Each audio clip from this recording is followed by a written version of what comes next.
Hello guys, welcome to Bio classes. In previous lecture, we have discussed the Operon model. Operon model complete करने के बाद today we will discuss the Human Genome Project. Human Genome Project जो है आपकी NCERT का second last topic है इस chapter का. क्लियर, यानी कि मॉलिक्यूलर बेसिस ऑफ इनहेरिटेंस का सेकंड लास्ट टॉपिक है ह्यूमन जीनोम प्रोजेक्ट. अब ह्यूमन जीनोम प्रोजेक्ट क्या होता है, इसको कौन सी ऑर्गेनाइजेशन है जो इसके लिए काम कर रही है, इसके क्या गोल्स हैं, इसके क्या सैलिएंट फीचर्स हैं, यानी कि इसकी क्या मतलब मेथडोलॉजी है, ये सारी चीजें पढ़नी है आज के लेक्चर के अंदर. तो मैं सबसे पहले अगर मैं बात करूं ह्यूमन जीनोम प्रोजेक्ट, जिसका एक मेन एम था, यानी कि क्या, to identify the whole DNA या होल जीनोम ऑफ या ऑल ह्यूमन जीनोम. क्लियर, यानी कि पूरे के पूरे ह्यूमन जीनोम की सीक्वेंस को आइडेंटिफाई करना ह्यूमन जीनोम प्रोजेक्ट का मेन एम है.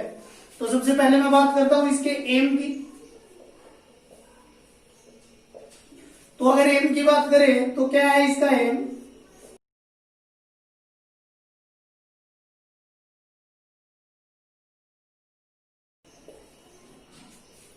To identify the sequence of all human genome, यानी कि पूरे के पूरे जीनोम के सीक्वेंस को आइडेंटिफाई कर लेना ह्यूमन जीनोम का मेन एम है. अब अगर मैं बात करूं तो ये क्या है, ये इंटरनेशनल कोलैबोरेशन रिसर्च प्रोग्राम है, यानी कि इसके अंदर कई इंटरनेशनल जो मतलब कमिटीज हैं, यानी कि वो इसके अंदर इन्वॉल्व हैं. तो ये चीजें इंटरनेशनल कोलैबोरेटिव रिसर्च प्रोग्राम. अब अगर मैं बात करूं तो ये एक मेगा प्रोजेक्ट है. मेगा प्रोजेक्ट यानी कि जो 13 इयर्स के अंदर कंप्लीट हुआ था. एक मेगा यानी कि इसकी अगर मैं स्टार्टिंग की बात करूं तो 1990 में स्टार्ट हुआ था और 2003 तक ये कंप्लीट हो गया था. यानी कि 1990 में स्टार्ट होकर 2003 में कंप्लीट हुआ. 13 इयर्स लगे थे इस प्रोग्राम को कंप्लीट होने में. अब अगर मैं बात करूं तो देखिए जो अपना ह्यूमन जीनोम है उसका size 3.3 multiply 10 to raise power 9 base pair का होता है. तो अगर जो एक बेस पेयर होगा उस एक बेस पेयर के लिए, यानी कि एक बेस पेयर को आइडेंटिफाई करने के लिए या एक बेस पेयर को सीक्वेंस को आइडेंटिफाई करने के लिए $3 का खर्च आता है. $3 यूज होते हैं. तो पूरे के पूरे ह्यूमन जीनोम को आइडेंटिफाई करने के लिए कितने, यानी कि 9 बिलियन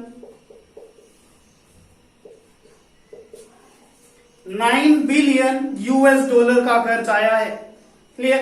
अब अगर मैं बात करूं तो देखिए ये तो हो गया ह्यूमन जीनोम प्रोजेक्ट के एम के बारे में, और कुछ एक ये पॉइंट, यानी कब स्टार्ट हुआ था, कितने साल लगे थे, क्या इसका एम है, कौन कौन इसके, यानी कि कैसा ये प्रोग्राम है, कितना इसके अंदर खर्च आता है, यानी कि कितनी कॉस्ट आई थी पूरे के पूरे जीनोम को आइडेंटिफाई करने के लिए या उसको सीक्वेंस करने के लिए. अब इसके बाद में मैं बात करूंगा कि मेन इसके अंदर कौन सी ऑर्गेनाइजेशन है जो इस मेगा प्रोजेक्ट के अंदर इन्वॉल्व हैं. तो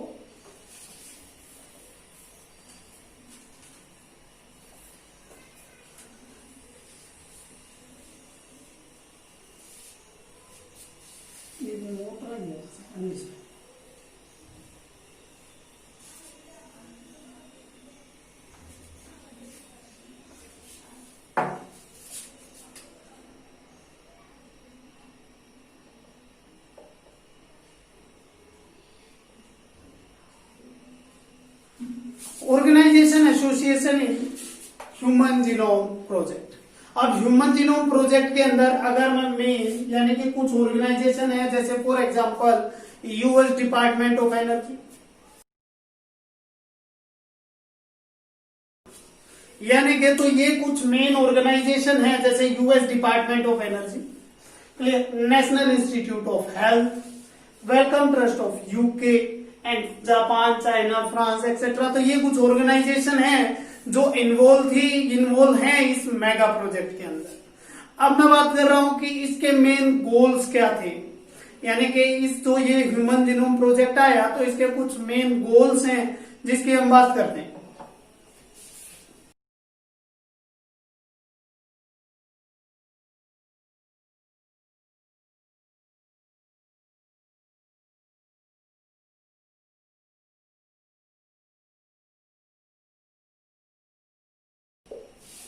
तो देखिए यहां पर मैं अगर इनके मेन गोल्स की बात करूं तो इनका मेन गोल्स क्या थे कि इस पूरे के पूरे जीन्स को, यानी कि जितने भी जीन्स अप्रोक्सीमेटली 20,000 टू 30,000, अप्रोक्सीमेटली 30,000 जो जीन्स हैं उनकी सीक्वेंस का या उनको आइडेंटिफाई कर लेना। क्लियर, इनका एक मेन गोल्स था। दूसरा अगर मैं बात करूं determine the sequence of 3 billion base pair sequence, यानी कि पूरे के पूरे जो 3 बिलियन बेस पेयर है उनकी सीक्वेंस को बता देना। फिर अगर थर्ड है storing the information into the database, यानी कि जो इंफॉर्मेशन इन्होंने क्या कर देनी है, जैसे स्टोर कर लेनी है किसी डाटाबेस के अंदर, कंप्यूटर्स के अंदर। फिर अगर मैं बात करूं transfer this technique into other field, इस फील्ड की यानी कि इस टेक्निक को या इस टेक्नोलॉजी को दूसरे फील्ड के अंदर भी यूज करना। तो ये इसके कुछ मेन गोल्स हैं। अब अगर मैं बात करूं इसके बाद में तो कुछ मेन मेथडोलॉजी है जो क्या करती है, जिसकी हेल्प से क्या कर सकते हैं, एचजीपी के अंदर हेल्प की है उन मेथडोलॉजी ने। तो देखिए कौन सी हैं।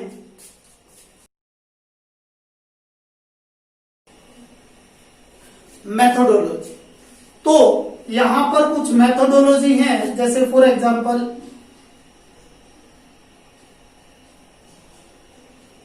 EST फर्स्ट, सेकंड है सीक्वेंस एनोटेशन,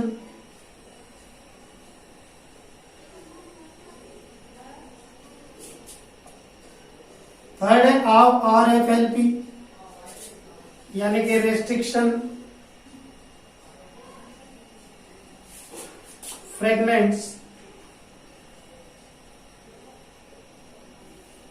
लेंथ पॉलीमॉर्फिज्म।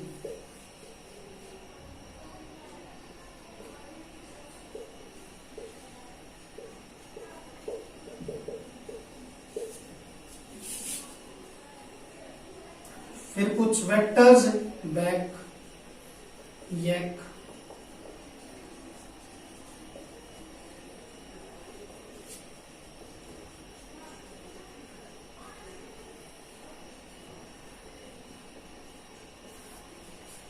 तो देखिए यहां पर ये कुछ टेक्निक्स हैं।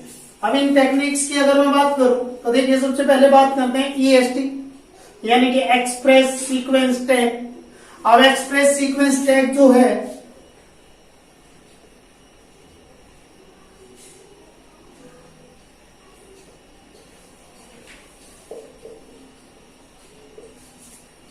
देखिए, वैसे अगर मैं मेन बात करूं तो कुछ मेन मेथडोलॉजी की दो मेन अप्रोच मानी गई है। क्लियर, 2 अप्रोच मानी गई है मेथडोलॉजी की।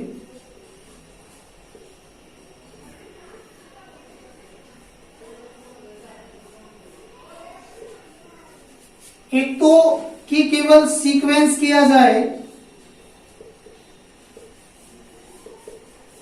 कोडिंग पार्ट, एक दूसरा है सीक्वेंस किया जाए एंटायर डीएनए। क्लियर, यानी कि एक तो सीक्वेंस करें हम केवल डीएनए के कोडिंग पार्ट को, और कोडिंग पार्ट वो पार्ट जिससे क्या होता है, डीएनए से आरएनए और आरएनए से प्रोटीन्स की फॉर्मेशन होती है। एक मैं बात करूं, दूसरा का पूरा डीएनए ही क्या कर लो आप, यानी कि सीक्वेंस कर लो उसकी। तो देखिए जो मेन 2 अप्रोच बोली है मैंने, देखिए जो केवल हम क्या करते हैं सीक्वेंस यानी केवल कोडिंग पार्ट को जब सीक्वेंस किया जाता है तो उसको बोल दिया जाता है एक्सप्रेस सीक्वेंस टैग। क्लियर, वो प्रोसेस कैसे होती है मैं एक बार डिटेल में बात करूंगा उसकी अभी। तो पहले मैं बता रहा हूं कि क्या कर रहे हो आप, sequence the coding part of DNA, केवल कोडिंग पार्ट को सीक्वेंस कर रहे हो, उसको तो बोल दिया एक्सप्रेस सीक्वेंस टैग। एक मैं बोल रहा हूं कि पूरे के पूरे डीएनए को ही सीक्वेंस किया जा रहा है, उसको बोल दिया सीक्वेंस एनोटेशन। यानी मेन 2 अप्रोच पता लग गई। एक तो अप्रोच EST जिसके अंदर क्या होगा सीक्वेंस कोडिंग पार्ट, दूसरा अगर मैं बात करूं सीक्वेंस एनोटेशन जिसके अंदर क्या होगा सीक्वेंस एंटायर डीएनए, पूरे के पूरे डीएनए को सीक्वेंस किया जाएगा। अब फिर एक RFLP यानी कि रेस्ट्रिक्शन फ्रेगमेंट लेंथ पॉलीमॉर्फिज्म। फिर एक बैक्टीरियल आर्टिफिशियल क्रोमोसोम यानी बैक, और फिर यीस्ट आर्टिफिशियल क्रोमोसोम। ये दोनों वेक्टर होते हैं और इन वेक्टर को हम करेंगे बायोटेक्नोलॉजी के अंदर। जब बायोटेक्नोलॉजी की यूनिट करेंगे कब हम इन लेक्चर्स को करेंगे। फिर मैंने बोला इलेक्ट्रोफोरेसिस, ये भी हेल्प करती है ह्यूमन जीनोम प्रोजेक्ट्स के अंदर। अब यहां पर मैं मेन बात कर रहा हूं कि ईएसटी और सीक्वेंस एनोटेशन की प्रोसेस कैसे होती हैं। तो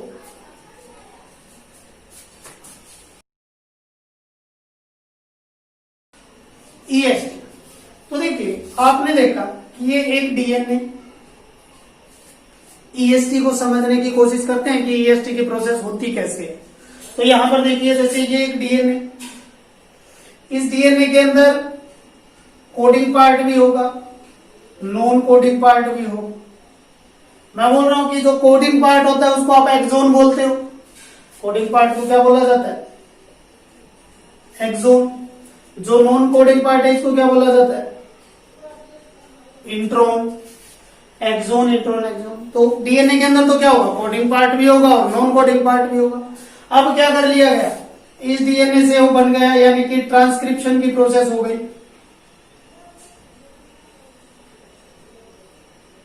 ट्रांसक्रिप्शन की प्रोसेस होने के बाद ये क्या बन गया? एक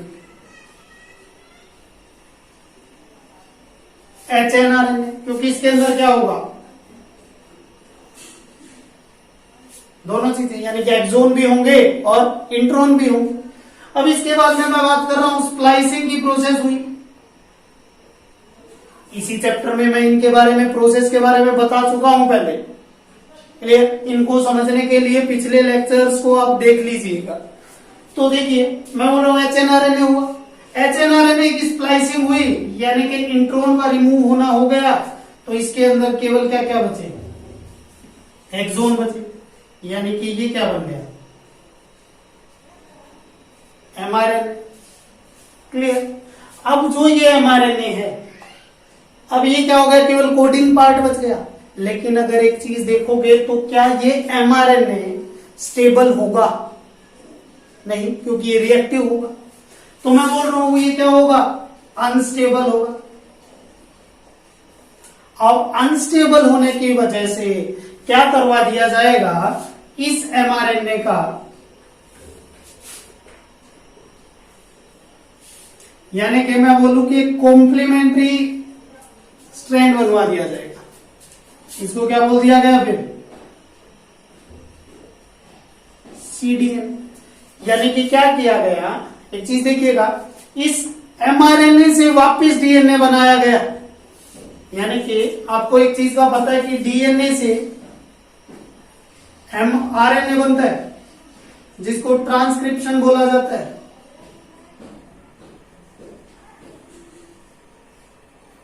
इसको क्या बोला जाता है? ट्रांसक्रिप्शन बोला जाता है। अब आपको एक चीज का पता होगा कि आरएनए से वापस क्या बन जाएगा? डीएनए। आरएनए से जब डीएनए बनेगा तो इसको क्या बोल दिया गया? Reverse transcription.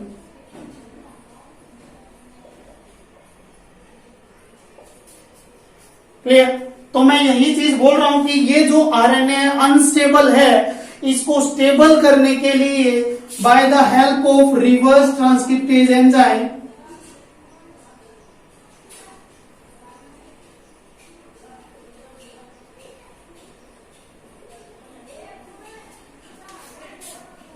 Reverse transcriptase enzyme की हेल्प से क्या हो जाएगा? ये सीडीएनए, यानी कि इसका कॉम्प्लीमेंट्री डीएनए हो गया। अब ये क्या बन गया? जो ये बना है, मैं इसको क्या बोल दूं? इसको डीएनए आरएनए हाइब्रिड बोल दिया मैंने। क्लियर? देखिए मैंने क्या बताया कि एक डीएनए के अंदर दोनों चीजें हैं, यानी कि एक्सोन भी, इंट्रोन भी, कोडिंग पार्ट भी, नॉन कोडिंग पार्ट भी। अब उसके क्या होगा? ट्रांसक्रिप्शन से क्या बनेगा? एक आपका एमआरएनए, यानी कि एचएनआरएनए। उससे जब इंट्रोन को रिमूव करवा दिया जाएगा by the help of splicing, तो क्या बचाइए? एक एमआरएनए बचा जिसके अंदर कोडिंग पार्ट है। अब मैं बोल रहा हूं कि दिस एमआरएनए इज अनस्टेबल। ये एमआरएनए क्या है? अनस्टेबल है। तो अनस्टेबल होने की वजह से मैं क्या कर दूंगा? इसका एक कॉम्प्लीमेंट्री स्ट्रैंड ऐड करवाऊंगा। और कॉम्प्लीमेंट्री स्ट्रैंड यानी कि इस एमआरएनए से क्या बनाएंगे? डीएनए बनाएंगे। और एमआरएनए से डीएनए बनाने की प्रोसेस रिवर्स ट्रांसक्रिप्शन होती है। रिवर्स ट्रांसक्रिप्शन के लिए कौन सा एंजाइम काम करेगा? Reverse transcriptase. तो यानी कि ये क्या हो गए? डबल स्टैंडर्ड, यानी कि डीएनए आरएनए का क्या बन गया? हाइब्रिड बन गया। अब नेक्स्ट प्रोसेस में क्या करवाना है, ये जो mRNA है इसको डाइजेस्ट करवा दो।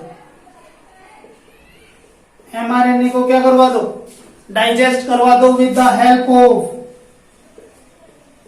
RNAs। एक एंजाइम की हेल्प, RNAs की हेल्प से इसको क्या करवा दो, डाइजेस्ट करवा दो। यानी कि अब ये अगर डाइजेस्ट हो गया तो ये एक क्या बच गया,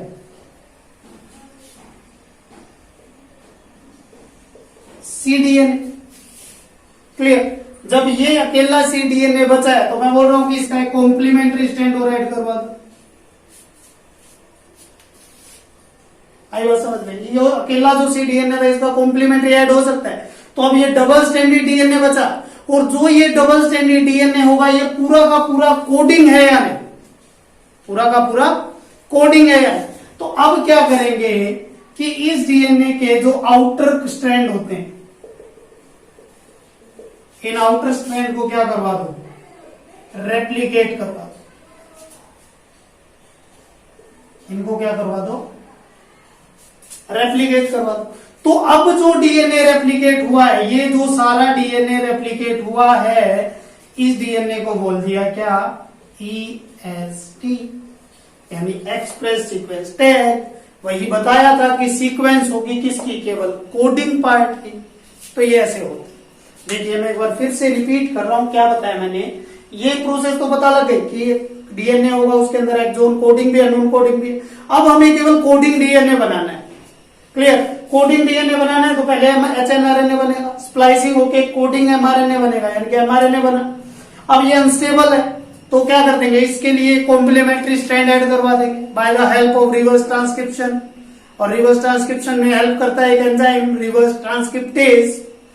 तो क्या होगा, इसका कॉम्प्लीमेंट्री ये आ जाएगा, तो एक डीएनए आरएनए का हाइब्रिड बन गया। अब हाइब्रिड बनने के बाद मैं बोल रहा हूं कि इस आरएनए को डाइजेस्ट करवा दो with the help of RNase enzyme.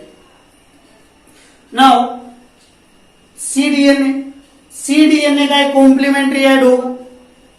ये डबल स्ट्रैंडेड डीएनए बना तो केवल ये कैसा है, कोडिंग डीएनए है या नहीं, इसके अंदर कोई नॉन कोडिंग पार्ट नहीं। अब पूरे के पूरे जीनोम को या पूरी की पूरी सीक्वेंस को तो आइडेंटिफाई नहीं करे, क्लियर। तो क्या करते हैं, इसके केवल एंड को कट कर लेते हैं और उनको रेप्लिकेट करवा दो। केवल एंड को कट करो और उनको रेप्लिकेट करवा दो, और रेप्लिकेट करवाते ही जो सीक्वेंस ये बचेंगी उसको क्या बोल दिया आपने, EST। तो ये तो था क्या, एक्सप्रेस सीक्वेंस टैग। अब अगर पूरे के पूरे डीएनए को, यानी कि एंटायर, उसमें भाई नॉन कोडिंग पार्ट भी आ रहा है और कोडिंग पार्ट भी आ रहा है, उन सबको अगर आप क्या करवा रहे हो, सीक्वेंस करवा रहे हो, उसको आपने बोल दिया सीक्वेंस एनोटेशन। अब सीक्वेंस एनोटेशन का मतलब क्या होगा कि identify the sequence of genome and function of sequence, यानी कि सीक्वेंस ऑफ जीनोम की सीक्वेंस को भी आइडेंटिफाई कर लो और उस फंक्शन ऑफ सीक्वेंस को भी आइडेंटिफाई कर लो, इसको बोल दिया जाता है सीक्वेंस एनोटेशन। क्लियर। तो अब इसके बाद में आता है कुछ main feature of human genome project. तो मेन फीचर की बात करते हैं अब। तो देखिए क्या क्या फीचर हैं इसके।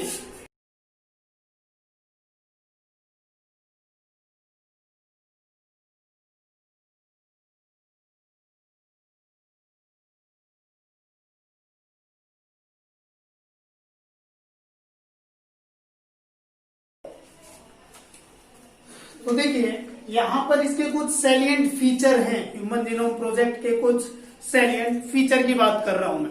और सैलिएंट फीचर के अंदर में देखिए ह्यूमन जीनोम जो होगा 3164.7 न्यूक्लियोटाइड बेस कंटेन करके रखेगा। यानी कि देखिए मैं बोल रहा हूं क्या, human genome contain 3164.7 nucleotide base. Total number of gene estimated to be 30,000। आपको पता है कि 30,000 जीन टोटल है ह्यूमन के अंदर। अब ऐसा बोल रहा है कि जो 99.9% जो न्यूक्लियोटाइड है, या मैं एक कॉमन बात बता दूं कि सभी ह्यूमन बींग्स का 99.9% डीएनए जो है ना वो सेम है। केवल 0.1% के अंदर डिफरेंस आता है, और वही डिफरेंस जो होगा उसको हम आगे पढ़ेंगे डीएनए फिंगरप्रिंटिंग के अंदर कि वो क्या डिफरेंस है। क्लियर? तो देखिए मैं बोल रहा हूं कि total number of gene estimated to be 30,000 genes को एस्टिमेट किया गया है। 99% ऑफ डीएनए या न्यूक्लियोटाइड सीक्वेंस जो होंगी वो एग्जैक्टली सेम होंगी सभी ह्यूमन बींग्स के अंदर। फिर मैंने बोला था फंक्शन आर अननोन, यानी कि ऐसा माना गया कि 50% जो जीन डिस्कवर हुए हैं ना उनके फंक्शन अभी तक अननोन है, उनके फंक्शन पता ही नहीं है। Less than 2% of genome code protein, यानी कि पूरे ह्यूमन जीनोम का केवल 2% से भी कम ऐसा जीनोम है जो प्रोटीन को कोड करवाता है। फिर मैंने बोला कि human genome contain large repetitive sequence, human genome के अंदर एक large number of repetitive sequence होंगी, जैसे ATGC ऐसे सीक्वेंस रिपीट होती रहेंगी। तो उस रिपीटेटिव सीक्वेंस होगी वो क्या होगी 100 to 1000 टाइम रिपीट होगी। फिर मैं बोल रहा हूं क्रोमोसोम्स 1, तो क्रोमोसोम 23 पेयर होते हैं क्रोमोसोम के, क्रोमोसोम 1 जो होगा उसके ऊपर सबसे ज्यादा जीन होंगे 2968 जीन, और Y जो होगा उसके ऊपर सबसे फ्यूएस्ट जीन होंगे 231। तो ये था कुछ salient feature of human genome project. अब ह्यूमन जीनोम प्रोजेक्ट के सैलिएंट फीचर के बाद नेक्स्ट टॉपिक में हम बात करेंगे डीएनए फिंगरप्रिंटिंग, जो लास्ट टॉपिक होगा आपके मॉलिक्यूलर बेसिस ऑफ इनहेरिटेंस का। तब तक इस वीडियो को ज्यादा से ज्यादा लाइक करें, शेयर करें, मेरे चैनल को सब्सक्राइब करें। कोई भी डाउट आ रहा है वो मुझे कमेंट सेक्शन में लिखकर बताएं, या फिर आप मुझे टेलीग्राम पर भी फॉलो कर सकते हैं, उसका लिंक डिस्क्रिप्शन में है। Thank you.